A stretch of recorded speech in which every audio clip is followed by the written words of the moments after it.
Okay, going to the university, as we call it in this part of the world, is every young person's dream.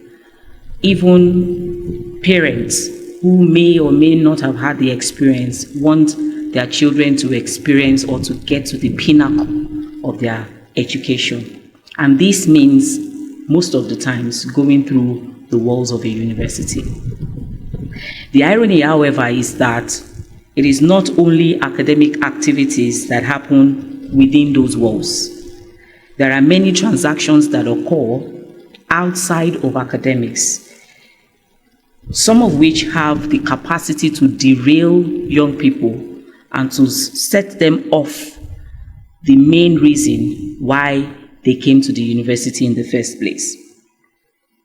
And some of those things, including things like cultism, Yahoo, hookup, drug peddling, some substance abuse, and many other things that you can talk about, are the vices that undergraduates get into, that if care is not taken, it has the ability and the power to mar their destiny, derail them from the academic pursuit, and eventually make them to find themselves in a place where they do not want to be.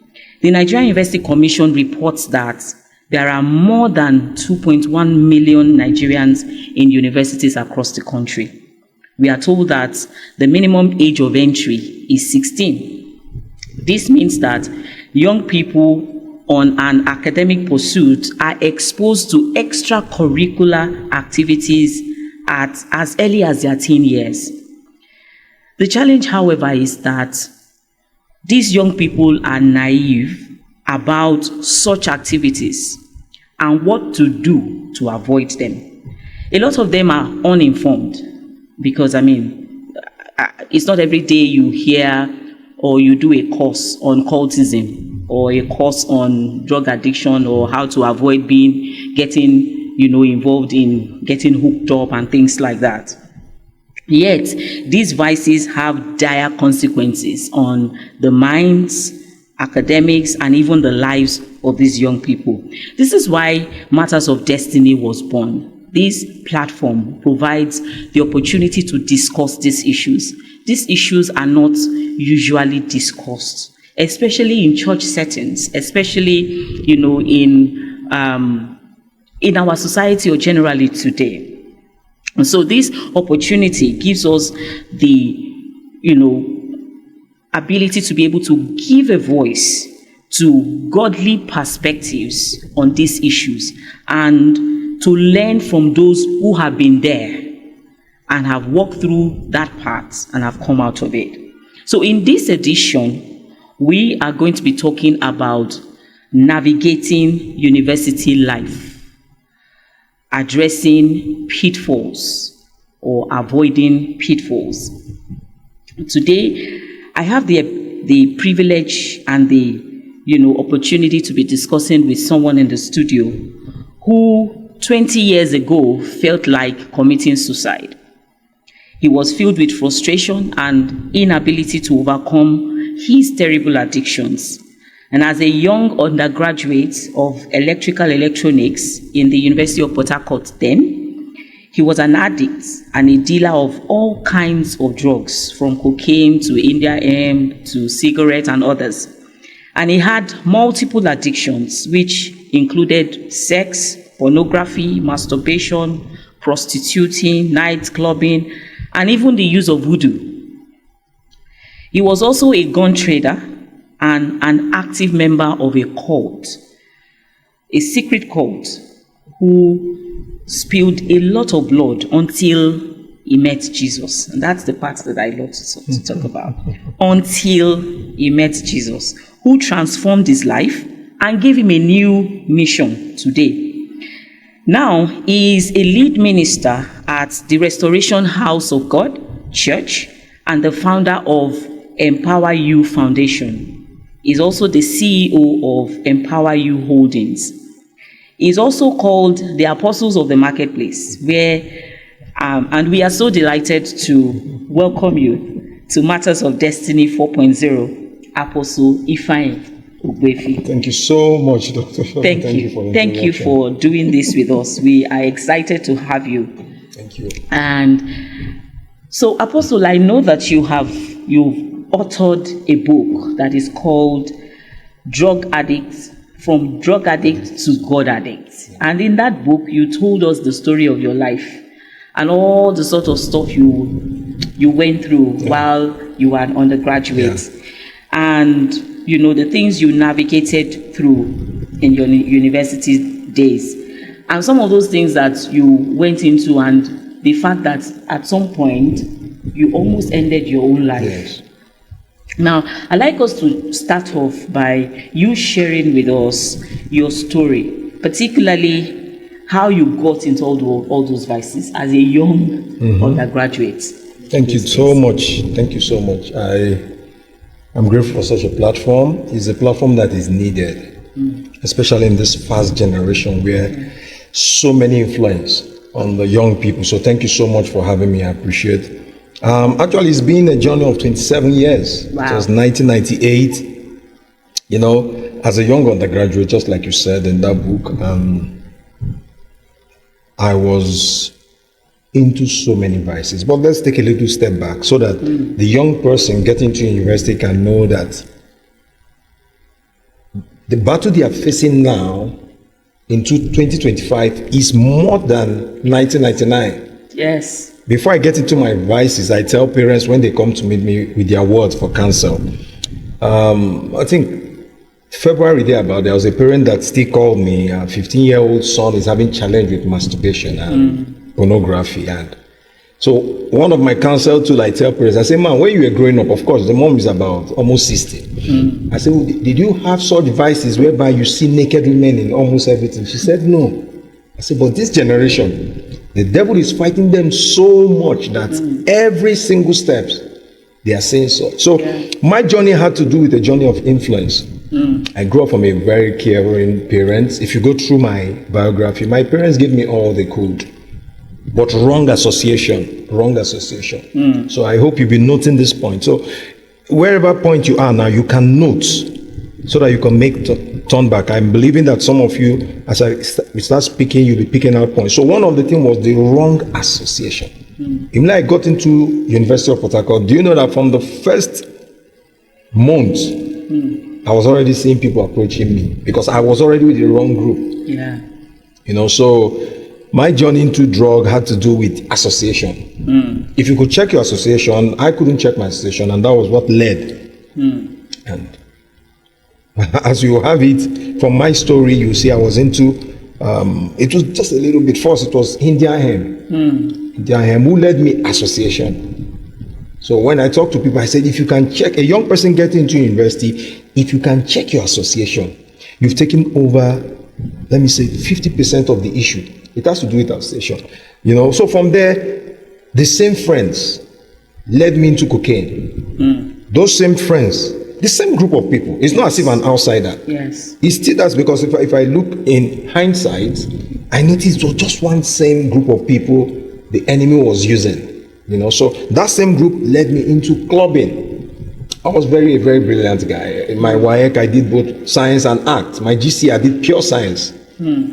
Math, art, math. My WAEC, I did pure arts, literature. But the minute I got into university with this group of people I met, I saw that I was getting dull. I was getting dull. I started moving with this group of people. They kept introducing me from one space to the other. So that journey, if you ask me, had to do with the association. The association influenced me to get into those vices. And of course, from my book there, you will see the journey. To the extent of even homosexuality, I was attacked. Girls, my girlfriend, lesbianism, virtually everything this generation they are fighting now. And so for me, I would say it's that association. If you can check your association, it will help. Great. So the kind of friends you keep, and the Bible is very apt about that. It says that evil communication corrupts good manners. There is no way, and that word is from everlasting. Some people say that Bible is old school. No.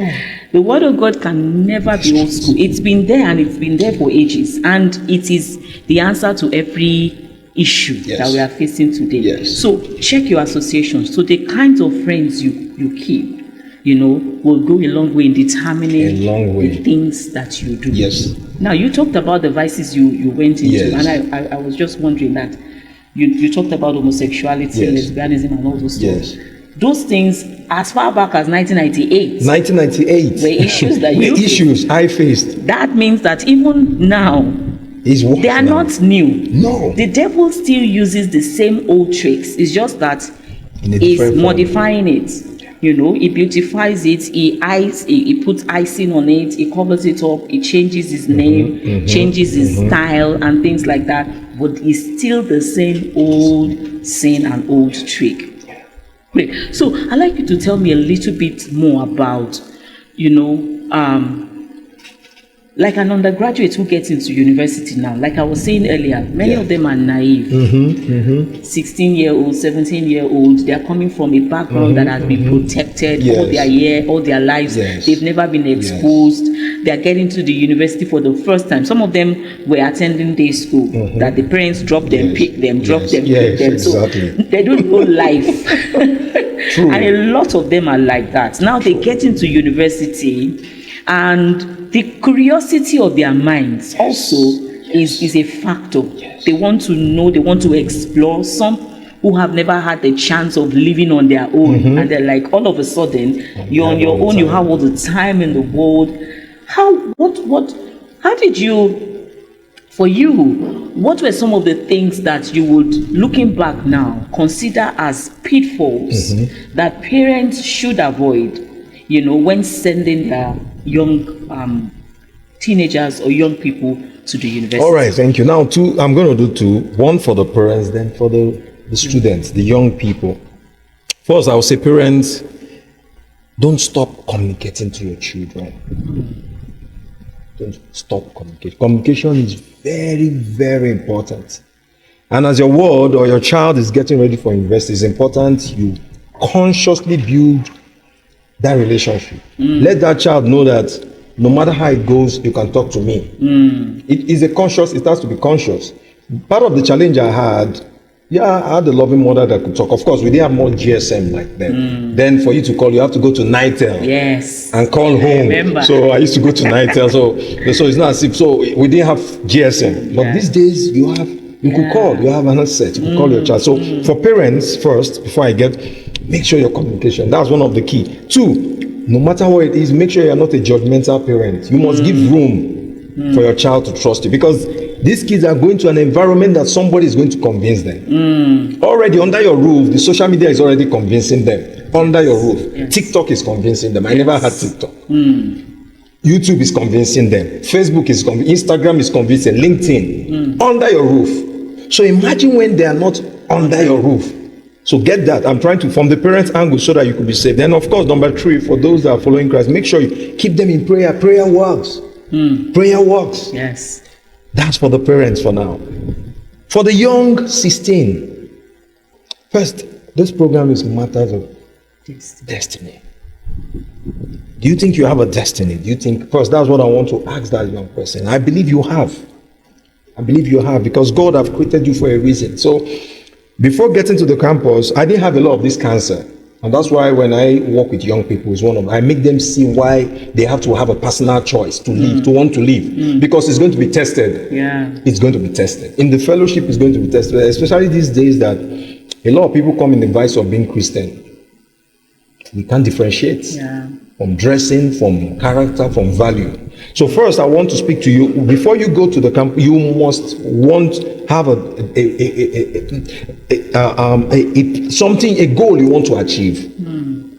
You must know that you have a destiny. There is something there is a reason God is sending you. So when that is established, that person knows I have a purpose. Yes. There's a reason I'm going there. Yes. And your parents are counting on you. Your younger ones are counting on you. Your church, if you're part of a church, is counting on you. Then God is counting on you. Then you go there. Then when you get to the campus there, one of the things I tell young people is, after you found out that you have a purpose, another thing is community. They need community. then you need to get, you will instantly, mine, I told you, the first week I got to campus, Buccaneer guys came to me instantly, not just them, so many. The first week, they know you are a Jambite, they know you are just a new, instantly.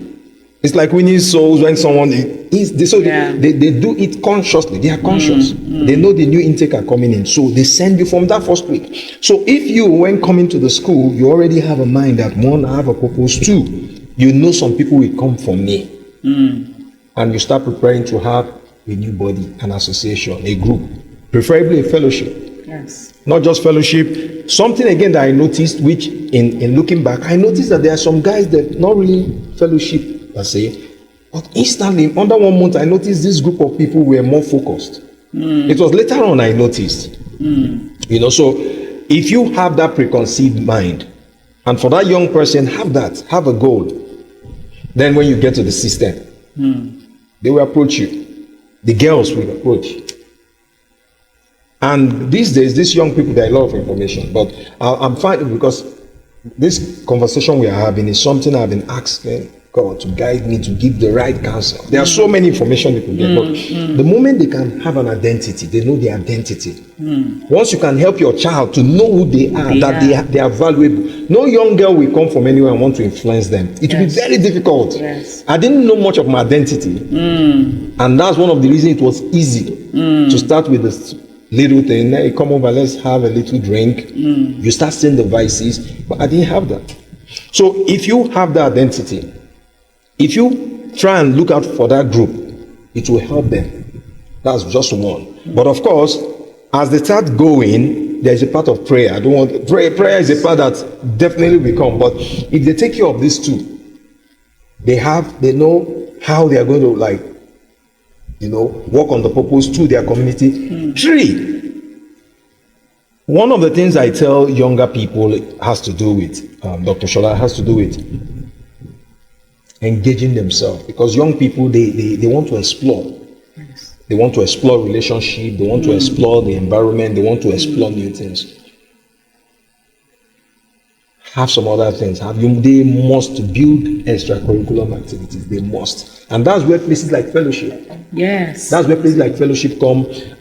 Then friends that might not really be strong in fellowship, but they might be strong academically.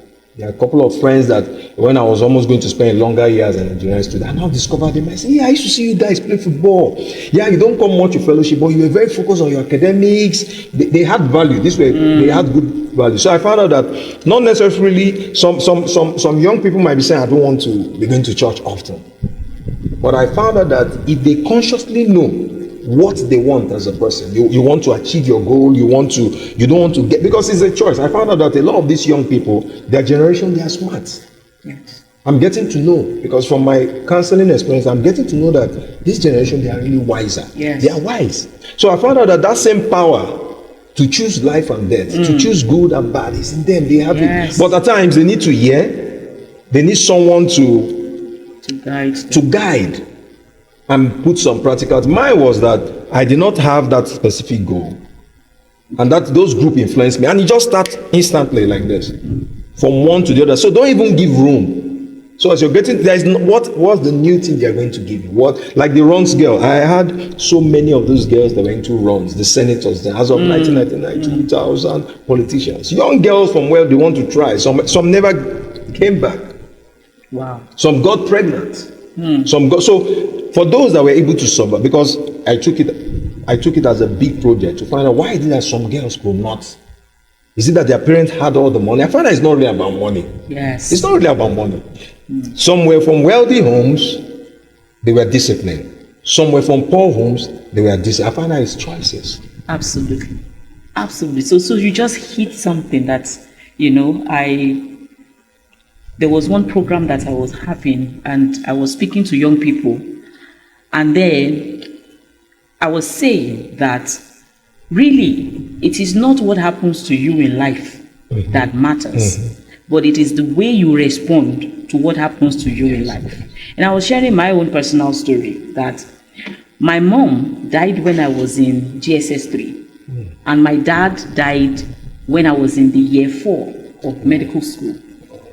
So it was like source of sustenance was cut off in the middle of my medical career.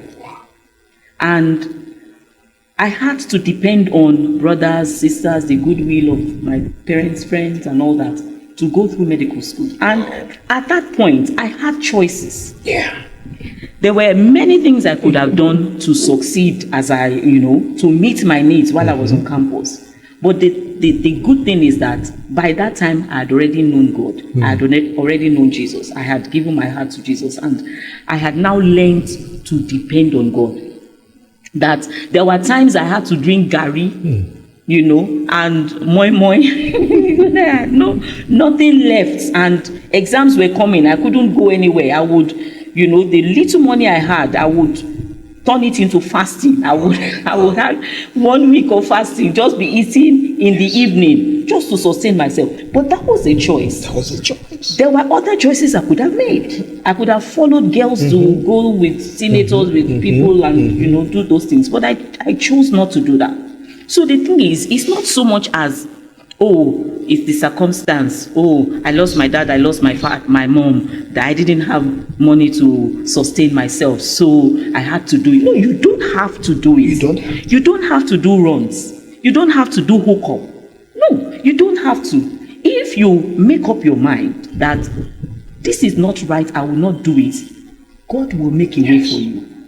He will make a way. And he saw me through medical school. And today, I'm a medical doctor, not because there were not, choices that, I could have made that could have derailed me, but because I chose not to follow that path. I chose to go the hard way. Another thing is that young people nowadays don't like to suffer. They say, me, I know go suffer. I know go beg for bread. Well, it's good, but there are times that you have to eat your bread without butter, and drink your tea without sugar. And it doesn't mean that it will continue forever like that. No, it's just that at that point in time, it is a sacrifice you have to make in order to, step into your destiny, your future, your purpose.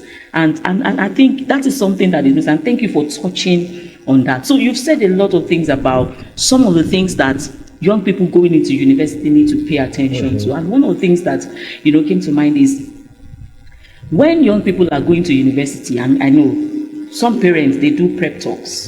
They sit them down and say, you are going to remember the son of who you are. Remember this, remember that, and all that, and all that. But one thing I found out is that sometimes the people that get involved in these vices are from good homes, good backgrounds, even Christian homes and Christian backgrounds. I've had an encounter with someone that, the parents are clergy, they are pastors, and getting into the university, the guy just felt like, my opportunity to explore, This is someone that has grown up in a family that is so protected.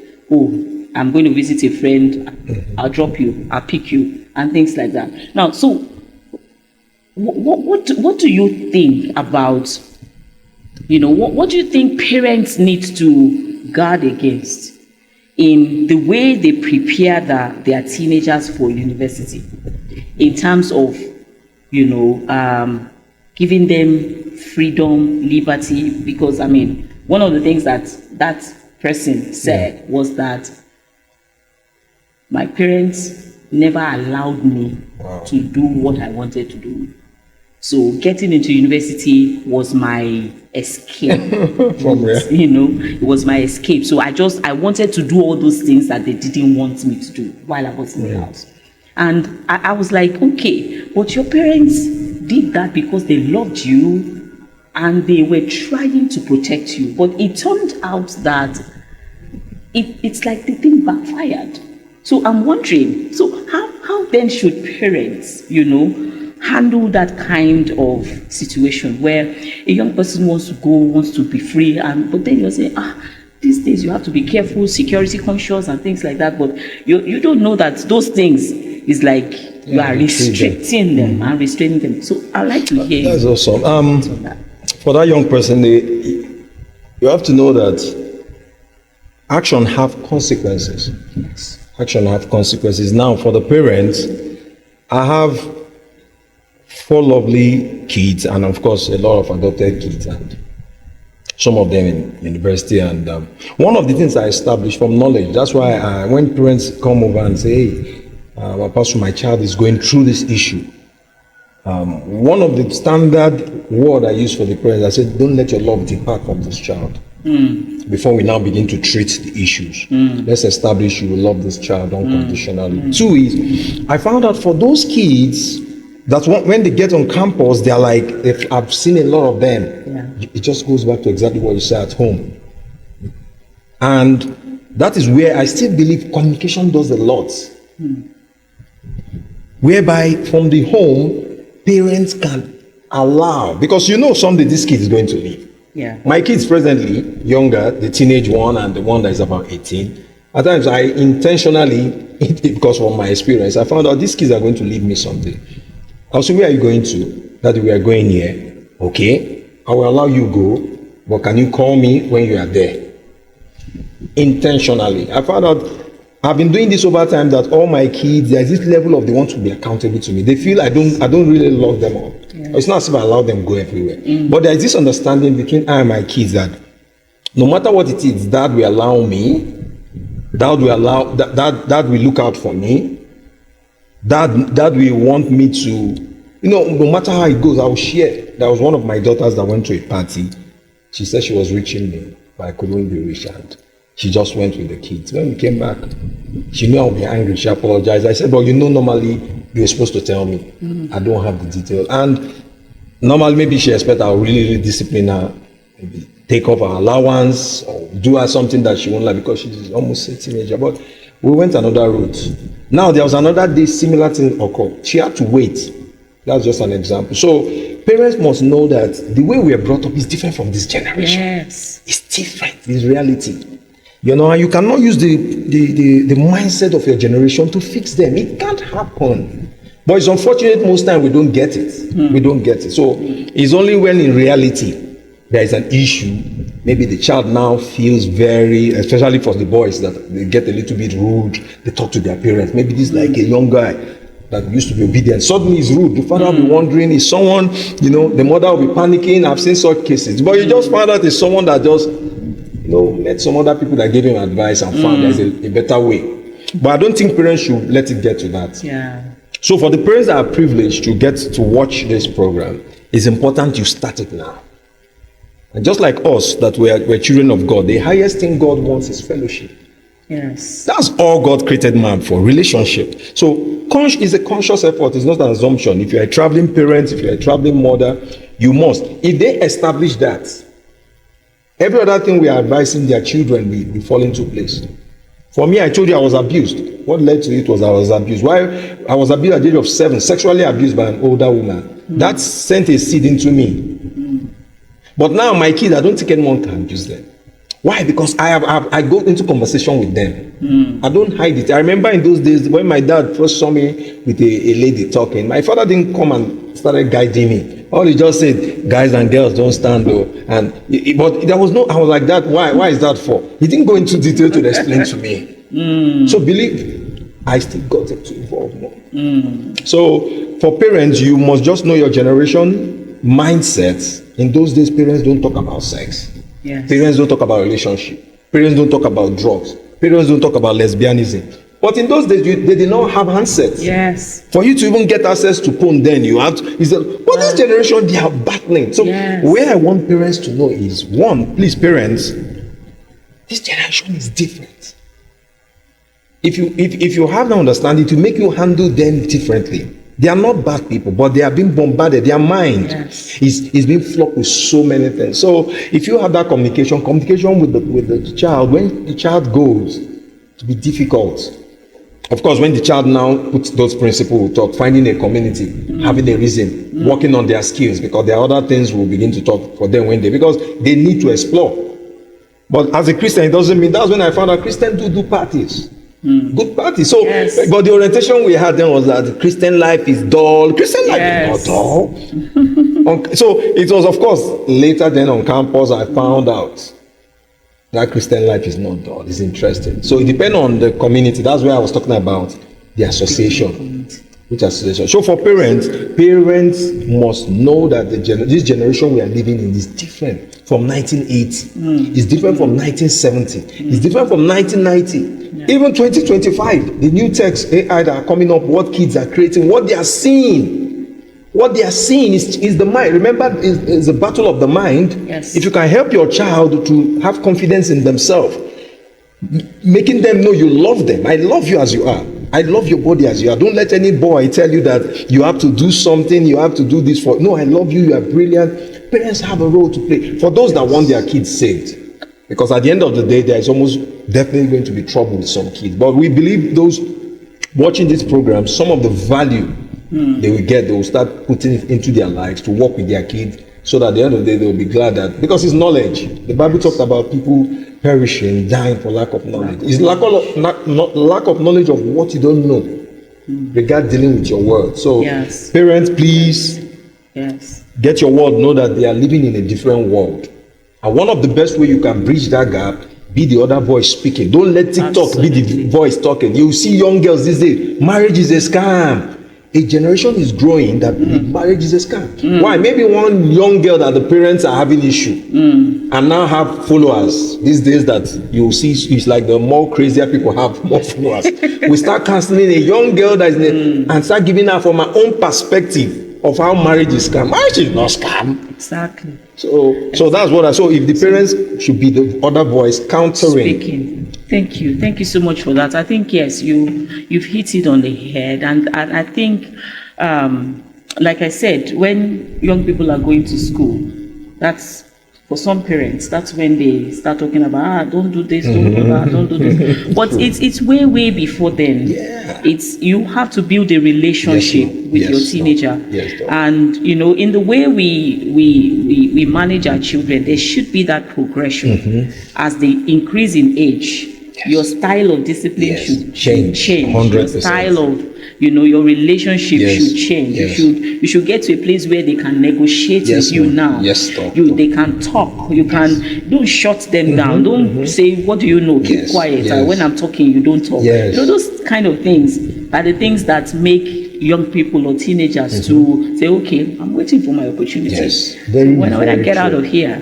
Very, very true. So parents need to be careful with that, and thank you for touching on that. Also, be that voice that is speaking. Don't let somebody said that if you don't command your day, you become the victim of another person's 100%. 100%. So if you don't speak to your children, they would become victims of other people's speaking. So you need to speak, and also to speak to young people that your destiny is in your hands. And I've also come to realize that ultimately, no matter what kind of parents brought you up, no matter the kind of family you came from, ultimately the decision about who you become is yours. 100%. Is yours, is on you. Parents are just there to guide, to provide guidance, to be that voice, like you're saying, that voice that is cheering you on, that voice that is warning you, oh, there's a pitfall there, be careful, that voice that is encouraging you, oh, you can do it, when you're weak, when you're down. But ultimately, the choice and the decisions are yours. And whether you like it or not, when you get into campus, the campus is a place where you have autonomy. 100%. All of a sudden, for instance, for myself, I have never left my parents' house for 1 week.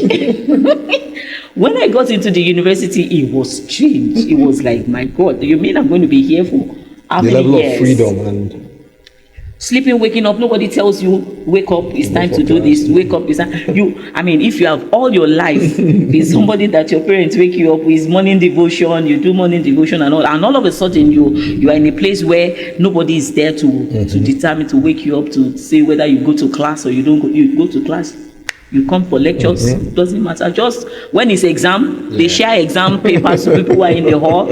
You write your exams, you pass, you see your score on the notice board and all that. So it's a place where it's so you have it's you live an autonomous life.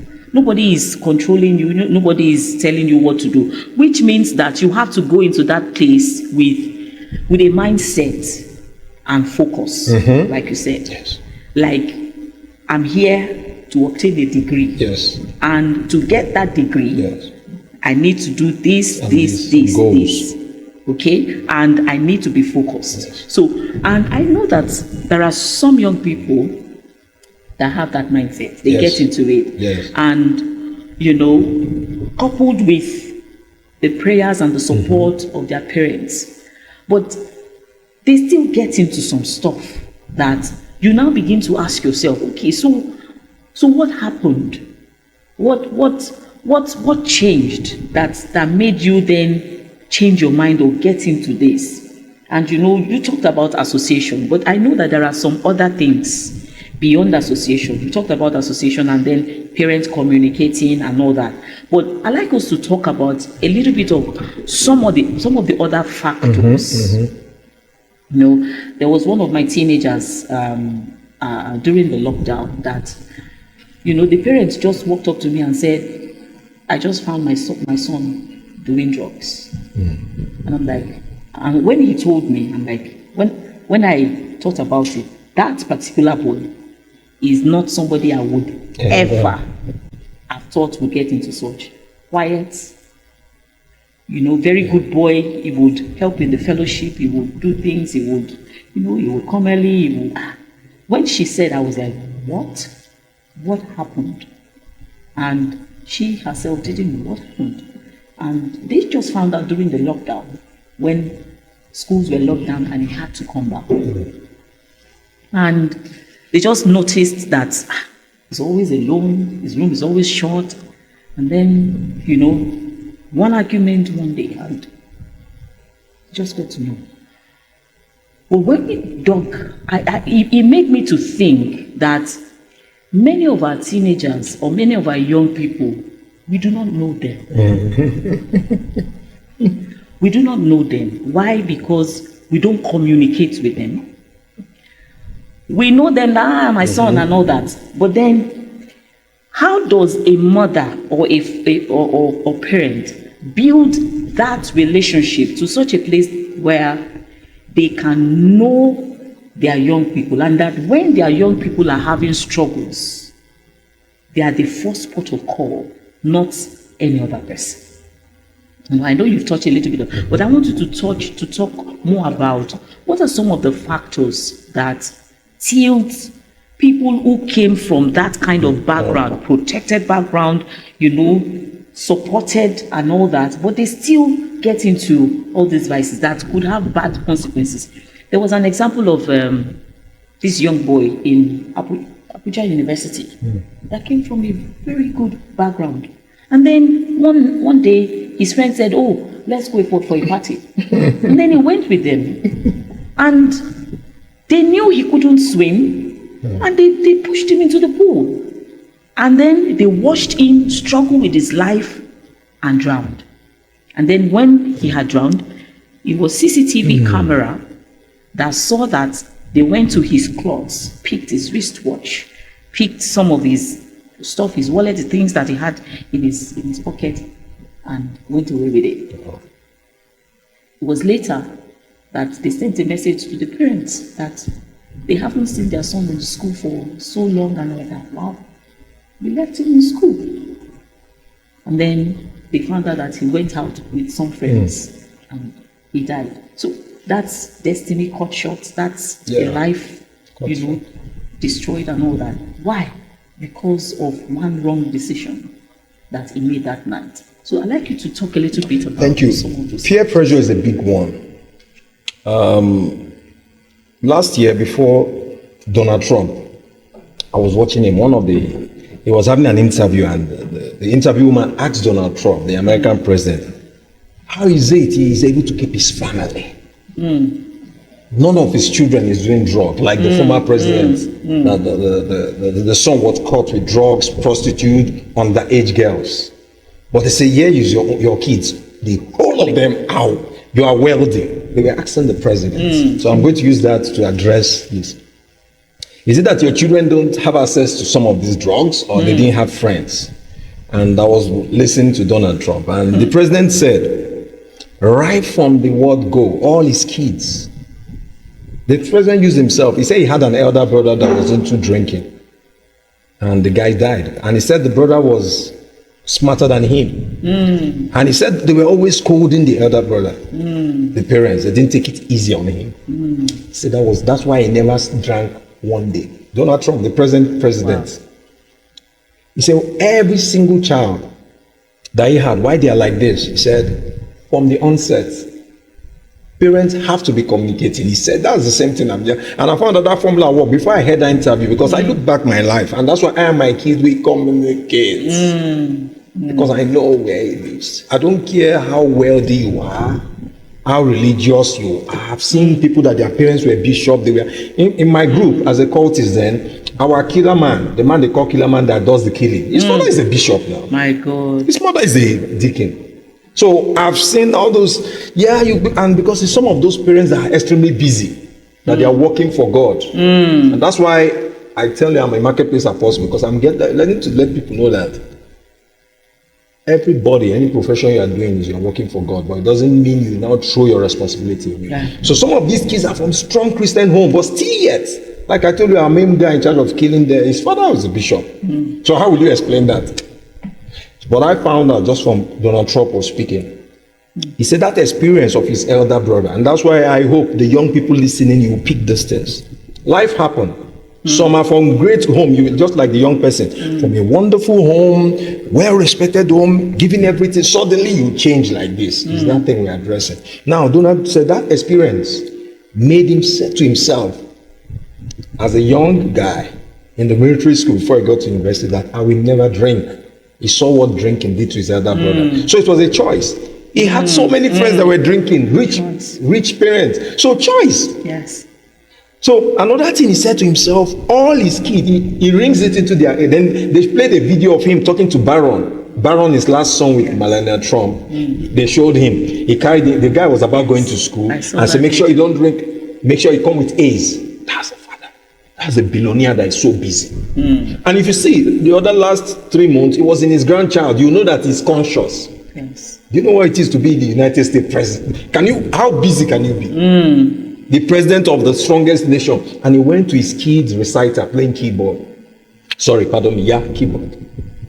To encourage the child, his grandchild. So it has to do with involving. I don't know whether so I think parents, it still goes back to that. I just use an example now. You cannot know them all, and you are not designed to know. Because for God's sake, everybody is created in the image of God. There's a level of spirit. There's a level you could know your child. Even couple, when you are married, you still find that there's still some things you are finding out. So I don't think any parent can know their child. For me, if you read my book, when I come home, my parents never knew. I will hide it.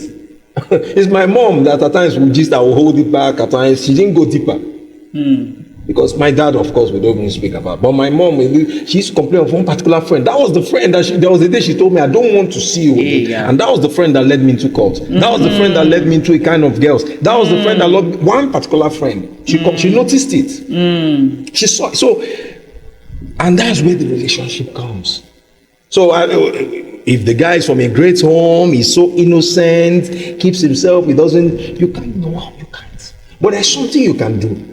You give him so much access to confide in you is challenging. So if the parents have noticed those things, and that's why I said the fundamental is love. So Trump was saying for all his kids, it's not as if some of them have not tried. He called his second son, but he said because I'm open, they come to me and talk to me. I help them come out of it. It's advice. You can't. There's no parents that will be following their child all through. Your child is going to fight battles. Yes. There must be battle you must face, and that's why you must help them with self-identity. The problem is a lot of people, parents, you can't shield your child. It's not possible. I don't care if you like, give them all the money, give them all the comfort, the so-called love, the prayer. You must help them build self-esteem.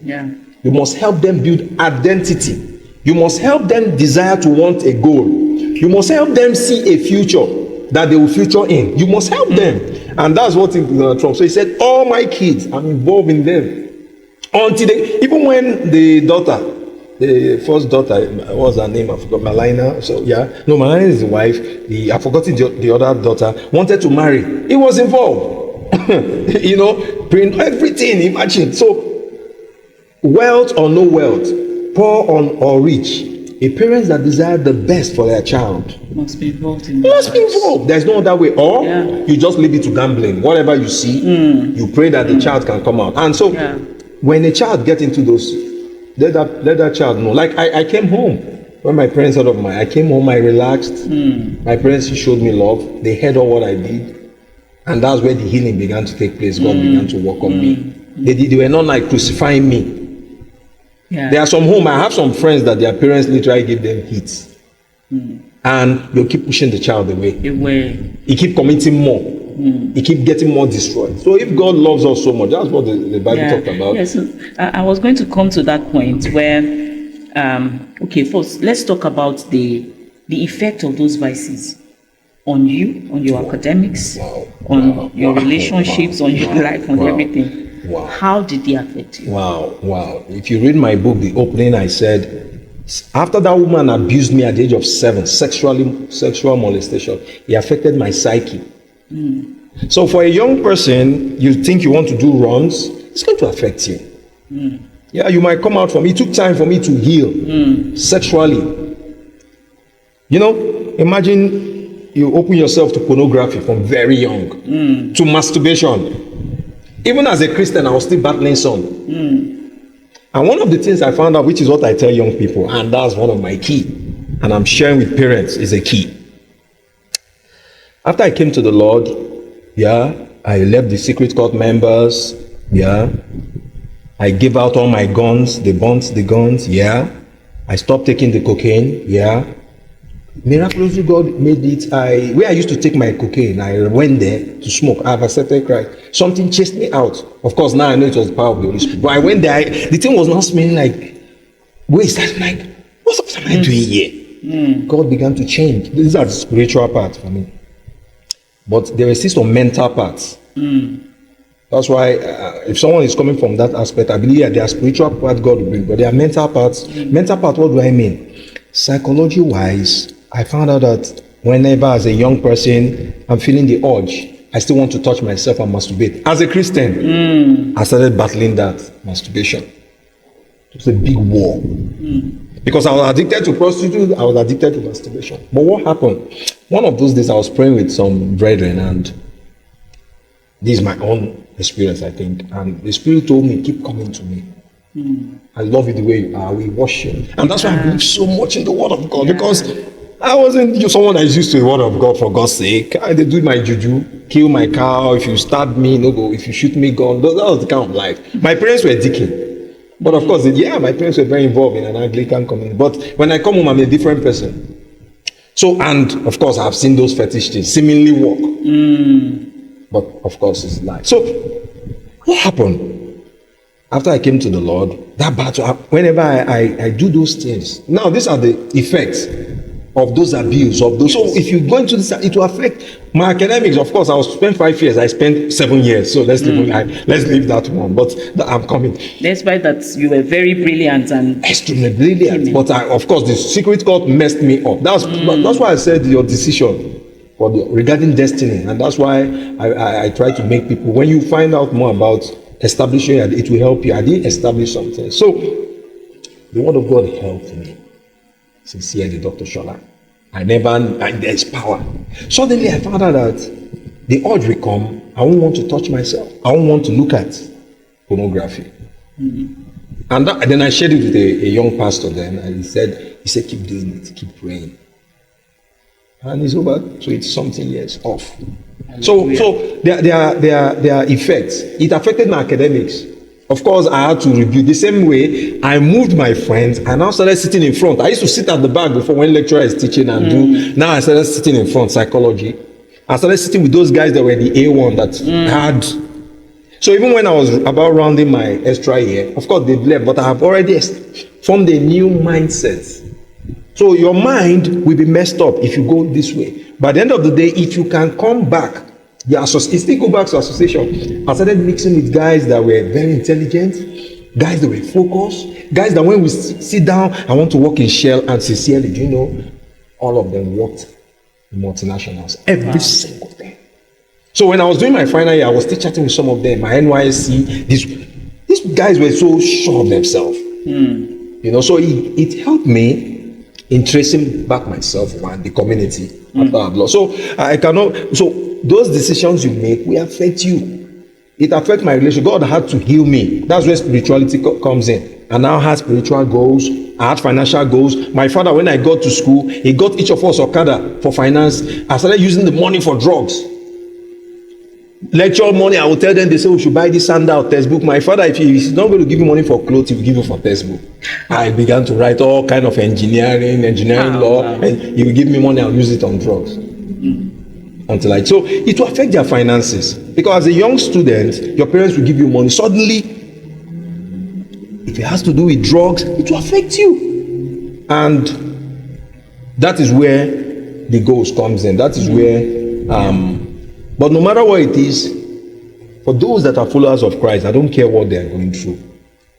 God still loves you. God will just that willingness to want to change.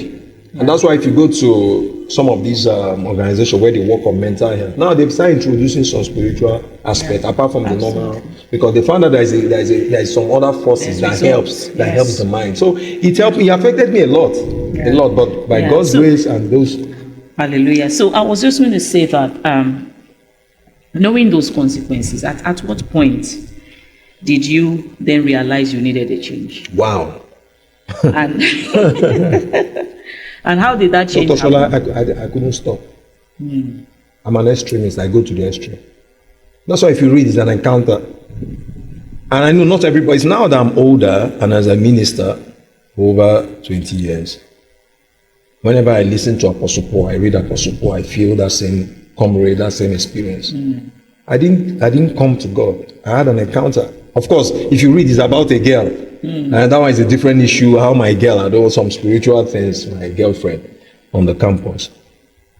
So I think it was God that had a hold of me. I could not stop. There will be times I'll be crying. I don't want this drug. I could not leave it. It had me. It's a stronghold. So there's a stronghold. So you asking me at what time? That's why I pray that they don't get to that place. That's why when I see drug addicts on the street in America, I know what it is. But one thing I found, that's why it wasn't difficult for me to answer the call of God. I didn't call myself. What will I do it? Apostle, what do I don't need it. Not until God guided me. This is what I called you for. I wanted you to go through it so you bring out people. And not just that, there is a message I want to give. So I saw God. So I didn't save myself. I couldn't save. I'll be taking my cocaine. I'll be crying to stop. But it's like someone is controlling me. A demon. Somebody was controlling me. So Dr. Shola, I will never say that. For me, I've seen people that got to a place, they begin to go through treatment, living it gently, gradually. I've seen all kind of cases. My case was not like that. I was an extremist. From being a user to being a seller. I was not just using cocaine. I was selling. I was not just using DIM. I was selling. I was not just using cigarette, of course, some kind of other drug. I was a seller. So for you to get to that place, it's now becoming like a life for you. If not that God. So that was what happened. So you had an encounter. It was an encounter that changed me. And that's why immediately I came out from that encounter, the whole campus knew me. My VC knew me. They knew this guy because I was a cultist. I used to have earrings, dreadlocks, in a car, my friends with gun. You will know we are criminals. You will know when you see it because we go in group. So that's why when I came back on campus, of course, when I go to the VC office, they pray with me because they know me. My HOD knew me. They said, what on earth could change this guy? I used to have most of my friends were medical students. The first day I shared with the medical, over 1,000 people, because they knew me at the University of Port Harcourt. So, Dr. Shola, for me, I know we are looking at both the mental health part and the spiritual part. Yes. That's what I believe this program. There's a health part. Just like some families have cancer, I've told them, take your child to a psychiatrist, let them go through. So I believe in that. Yes. I believe that I didn't go through psychiatric, it's just God. But of course, there is some kind of detox I went through, but at the same time, spiritual. So I think that was my own journey. Wow. Thank you so much for sharing that with us. And we're going to be rounding up now. And just like an advice for young people. We've said so many things about the things that they need to do when they get into and before they go into the university. Focus, vision, association, and of course on the part of the parents as well, communication, keeping in touch with them and being intentional as parents. Intentionality is very important. So what would be your advice, to young people who are going into university? Having passed through all these things yourself, having gone through the consequences of those things, and also knowing that those things happened many years back, that even now, the kind of pressure that young people are on is even much more than back 100%, then. Yes. So what would be your words or your words of advice to a young person out there who has just written JAMB and is looking to getting into the university, also knowing that the people that we're talking about, all these cultists, all those, they are also after them, and they go for their own crusade as well, and they go after them en masse to initiate them, bring them into those things. What would be your advice to them? This is my advice to you. You are a chosen generation, called for to show His excellence. All I required for life, God has given me. I know who I am. I know who God says. That's who you are. God says you are great.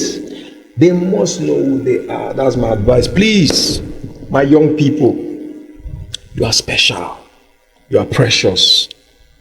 Nigeria is counting on you. Nigeria needs light bringers. I'm sure a lot of you are in Nigeria, and maybe you'll be watching this any part of the world. God is raising an army. There is an army rising up. God is looking for an army. Please take a decision for God. Take a decision for God. God needs you. So the advice I want to give you is for you to know you are a chosen generation. For the battle, a lot of you are fighting battles. I don't blame you. Nobody. On TikTok, the pressure to buy something that even your fathers, if they sell all they can, they don't have. They want to pressure you to have runs, and you are better than that. It's going to come. You are young. Build yourself. Develop yourself. Discover more about yourself. Find out your good and bad. Some of you are pressured into relationship. What are you doing? 16, 17, 18, 19, 20. You are looking for a husband. What do you need that? It will come. So I want you to find out, who are you? Who are you? Especially for those that are in Christian community, I want to beg you, I'm begging you, find out what God has called you into. Because there is so much. Don't settle for less now. Yes. Don't let drug. Drug will mess you up. Yeah, you might say, I see some artists, they take it. There is a lie. It's a lie. Go and study properly. Use your grok and ask, what is the percentage of artists, or use your Perplexity or ChatGPT. Google it and find out the statistics of those that use drug and success rate. Don't let and that's how court guys, when they come to you on campus, they will tell you this person is a member. They will call Senate, this senator is fraud. That's part of how the court do. And for the young girl, they will tell you can get this bag, you can get this phone, but what about the year after? There are consequences. So my young people, discover who you are, establish yourself in Christ. Then another thing, try and have good communication with your parents. As you get on campus, another part is find a community that will help you. You need a community because you can't survive. You must be part of a community, either a sport community or find an entrepreneurship community, so that some of those skills you can pour it, because at that young age is an age of explore. Yes. You can't tell them, don't just stay like that. No, it can't happen. So explore, but find out the right thing. And thank God these days there is WhatsApp. There are communities you can find and be part of. Find out how to upgrade your skills. There are a lot of AI tools, so that once you are finishing your NYSC, there is something. Find entrepreneurship skill and your first degree skill, so that you are not just a certificate young person. You will not complete Nigeria. A lot of you are trying to jackpot, even those that cannot jackpot. Get a skill that you could use and produce something and earn at the same time as you are preparing with your proper certificate. Those are things I want them to know. Then finally, continue to watch the program. I believe God has raised you for a time like this. I believe even when they become adults, there is, I'm sure you know Auntie Chichi that works with LVC. Yes. A lot of the students, I've always been with that community. Some of them are older now. Yes. But when they look back, you see the impact. So remain with Dr. Sholai, so you keep getting upgraded. Some of you become doctors, lawyers, politicians, business people. There's so much in front of you. Enjoy your youth and be beautiful. Manage what you have. You're going to have those, you are using a phone of 50,000. They say you must have 1 million. Relax. You will have the one of 2 million. Just relax.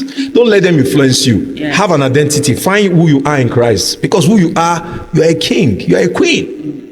So that's what I want them to take up. Thank you. And I know that with your prayers and with some of the love, they'll be among the victorious ones. Amen. They'll be among the victorious ones. That's my word. Thank you so much. Thank you so much, Apostle Ifeanyi. And we are so grateful that you are able to come on the program today. So you've heard it all. You are a child of destiny, like we always say. You are a child of destiny. You are going somewhere to happen. The devil cannot stop you. The world cannot stop you, and you won't stop yourself. So keep watching Matters of Destiny. For those of you who have questions, we will drop a Google link in the chat, in the comment box, that you can click on and ask your questions anonymously. If you want to ask a question, you don't want to write it in the comments, people will see, you can just click on that Google link. It will take you to a place where you can ask your questions anonymously, and we will respond to those questions. And if you, for any reason whatsoever, you want to get in contact with Apostle Ifeanyi, please also drop a comment, reach out to us. We would connect you with it. If you are having any struggle whatsoever, you need somebody to talk to, please don't keep it to yourself. A problem shared is a problem solved. Don't keep it to yourself. You are struggling with something. You don't want people to know you're going through it. If you don't say it, you will not be free from it. The devil takes advantage of secrecy. Yes. It takes advantage of secrecy to oppress, to afflict. So if you are struggling with anything, any kind of addiction, somebody has approached you to do something, they are threatening you, you need somebody to talk to, please reach out. Please reach out. And you know what? That problem, once you share it, is already half solved. And I trust that the Holy Spirit will help you. So thank you for watching and staying with us on this episode of Matters of Destiny. Look out for the next edition, and share the link with your friends and tell them about it. God bless you. Awesome.